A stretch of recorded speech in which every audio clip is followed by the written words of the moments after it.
Hi, if you want to scan your Samsung Galaxy S25 for viruses and malware, then you need to open Settings. In Settings, find Device Care tab and then choose App Protection.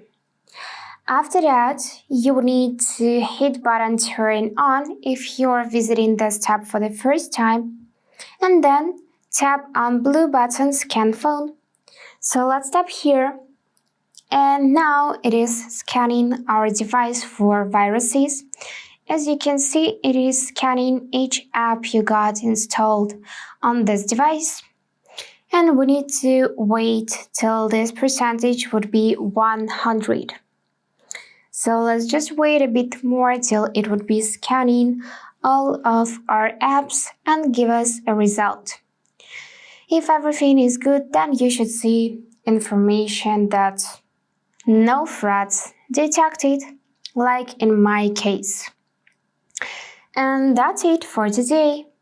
If you enjoyed this video, please subscribe, like and comment. And I wish you all the best. Bye bye.